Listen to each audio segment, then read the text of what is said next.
Assalamualaikum warahmatullahi wabarakatuh. Perkenalkan, saya Zikra Agusti dengan NIM 2414010187. Di sini saya akan menjelaskan tafsir Tarbawi dalam Quran surat Al-Kahfi ayat 78 sampai 82. A'udzu billahi minasyaitonir rajim. Bismillahirrahmanirrahim.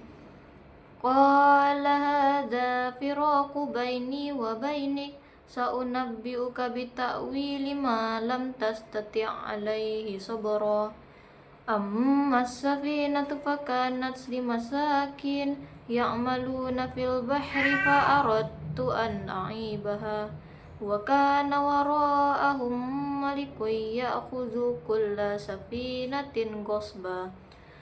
Wa ammal gulamu fakana abawahu mu'minaini fakhashina ayyurhiqahuma tughyanan wa kufra fa'aradna ayyubdilahuma rabbuhuma khairam minhu zakatan wa aqraba rahma. Wa ammal jidaru fakana ligulamaini yatimain fil madinati wa kana tahtahu kunzul lahuma wa kana abuhuma salihah fa arada rabbuka ayyublugha ashuddahuma wa yastaghrija kanzahuma rahmatan mir rabbik wa ma fa'altuhu an amri dzalika ta'wilu ma lam tastati' alaihi sabra. Shadaqallahul azim. Yang artinya, dia berkata, inilah perpisahan antara aku dengan engkau. Aku akan memberikan penjelasan kepadamu atas perbuatan yang engkau tidak mampu sabar terhadapnya. Adapun perahu itu adalah milik orang miskin yang bekerja di laut. Aku bermaksud merusaknya karena di hadapan mereka ada seorang raja yang akan merampas setiap perahu. Dan adapun anak muda kafir itu, kedua orang tuanya mukmin, dan kami khawatir kalau dia akan memaksa kedua orang tuanya kepada kesesatan dan kekafiran. Kemudian kami menghendaki sekiranya Tuhan mereka menggantinya dengan seorang anak lain yang lebih baik kesuciannya daripada anak itu dan lebih sayang kepada ibu bapaknya. Dan adapun dinding rumah itu adalah milik dua anak yatim di kota itu, yang di bawahnya tersimpan harta bagi mereka berdua, dan ayahnya seorang yang saleh. Maka Tuhanmu menghendaki agar keduanya sampai ke dewasa dan keduanya mengeluarkan simpanannya itu sebagai rahmat dari Tuhanmu. Apa yang ku perbuat bukan menurut kemauanku sendiri. Itulah keterangan perbuatan-perbuatan yang engkau tidak sabar terhadapnya. Baik, selanjutnya saya akan menjelaskan asbabun nuzul dalam Quran surat Al-Kahfi ayat 78 sampai 82. Narasi ini diturunkan sebagai jawaban atas pertanyaan-pertanyaan teologis historis yang diajukan oleh para rabi Yahudi melalui kaum musyrik Quraisy untuk menguji keabsahan kenabian Muhammad SAW.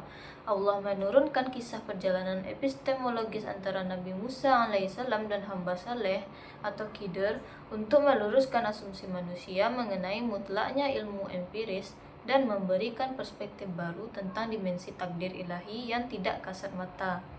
Secara kronologis, peristiwa ini dipicu oleh pernyataan Nabi Musa di hadapan Bani Israel yang mengklaim diri sebagai manusia paling berilmu di muka bumi pada masa itu.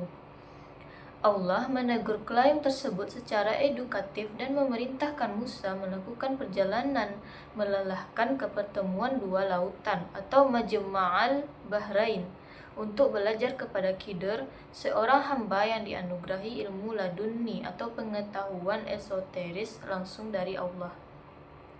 Musa diwajibkan mematuhi kontrak belajar, dilarang bertanya atas tindakan Khidir sampai Khidir sendiri yang menjelaskannya.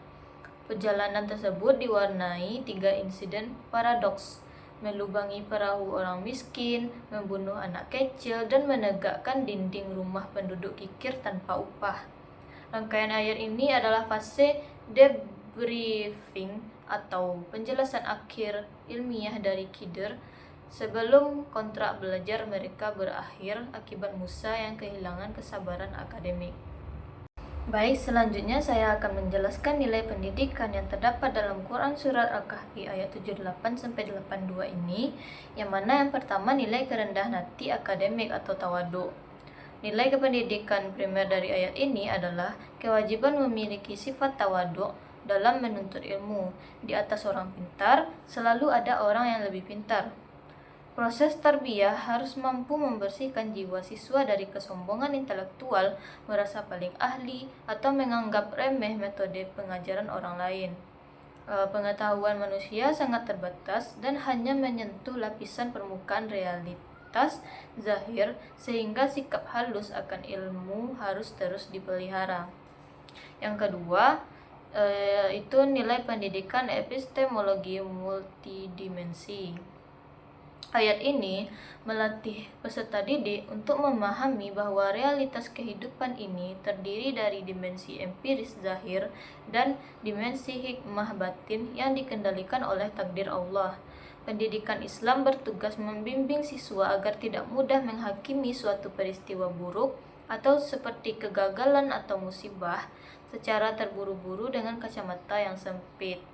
Di balik setiap takdir pahit yang menimpa seorang mukmin, selalu ada skenario besar kasih sayang Allah yang sedang bekerja demi keselamatan jangka panjang individu tersebut.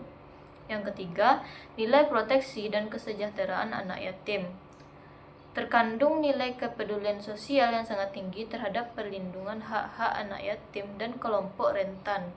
Penegakan dinding rumah oleh Khidr demi menyelamatkan harta warisan dua anak yatim menunjukkan bahwa sistem pendidikan wajib menanamkan kepekaan sosial dan tanggung jawab kolektif untuk menjaga kelangsungan hidup dan masa depan anak-anak yang kehilangan orang tua. Perlindungan ini mencakup aspek pemeliharaan fisik, pemeliharaan harta, hingga pemeliharaan pendidikan mereka sampai usia dewasa. Mungkin hanya itu yang dapat saya sampaikan. Sekian, semoga bermanfaat bagi kita semua. Wassalamualaikum warahmatullahi wabarakatuh.